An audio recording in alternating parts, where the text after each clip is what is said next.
Hi everyone, welcome back to the channel. As the one who holds the most in altcoins, I have been tracking and talking about Ethereum a lot recently, as Ethereum is the leading indicator and the signal for the start of the altcoin season. I really want Ethereum to do well so my portfolio can shine. In the past few days, I posted some content on my X account about how ETH BTC chart looks like. Also, last night, I shared this one. ETH BTC chart has been entering a decision time, where ETH has to make a decision whether it's going to break out to the upside against Bitcoin or it's going to trend lower. And today, after the weaker PPI data came out, ETH was trying to break out to the upside but got rejected heavily. And now it's trending downward and back to this falling wedge. So what does this tell us? Personally, I think ETH will be moving weaker against Bitcoin for the coming days, and ETH BTC will be trending lower. And especially, we have to look into tomorrow's CPI data, as well as the most important one, the next week federal rate cut decision. I think the 25 basis point rate cut has been already priced in. So if we see next week, Jerome Powell confirms there will be a 25 basis point rate cut, I don't think that will be good for the market. Crypto will likely to go in lower. However, if Jerome Powell surprisingly mentions a 50 basis point rate cut, that will be a very good catalyst for the entire market. So for the coming few days, I think ETH will be trending sideways at this point, and it has the possibility to go even lower and break out to the downside of this falling wedge. If ETH BTC is going to trend lower, ETH could be the first to retest the previous support at $4,080, and then possibly touching the overall trend line and then shoot back up. Of course, we don't know how it's going to move. We have to keep an eye on if ETH confirms the breakout to the downside. At the same time, we can see in the past few days, altcoins are performing ETH and also the Bitcoin. So you see altcoins are gaining market share from ETH and Bitcoin. And you see a lot of altcoins doing quite well these days. But I just want to mention this to myself at least.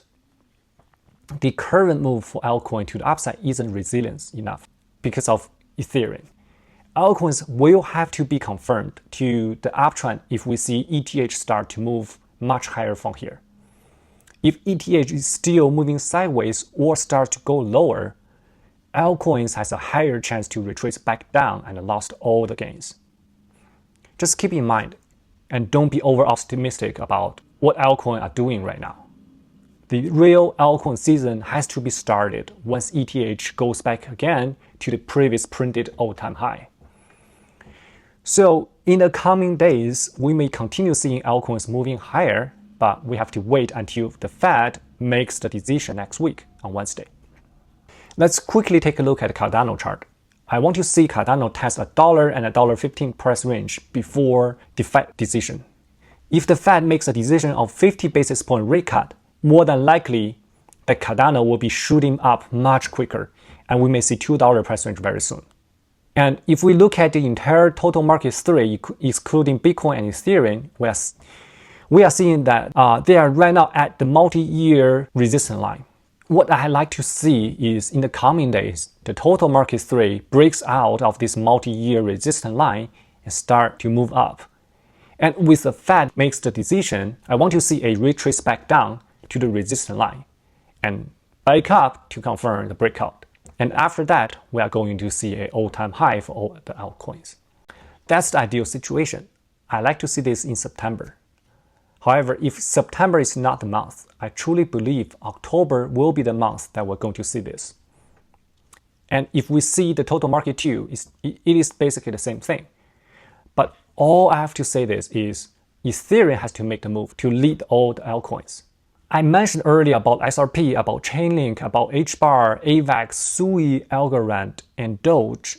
They are all trying to break out to the upside, and some have already breaking out from this recent consolidation zone. That's a good sign. That's a signal that the momentum right now is still on altcoins. And let's hope that altcoin will keep the momentum as long as possible. At the same time, we should expect altcoins to have sort of some retracement later in order to move higher, possibly align with the Fed decision. None of the altcoins can keep going up. It has to make a higher high and higher low, and then with a following like parabolic move. Of course, we need a very bullish catalyst. I have no idea what the bullish catalyst will be. It could be the ETF approval news. It could be the 50 basis point rate cut. It could be something else like the Genius Act, etc. Right? So we have no idea. But we have to wait until a true bullish catalyst coming out to fuel the entire market.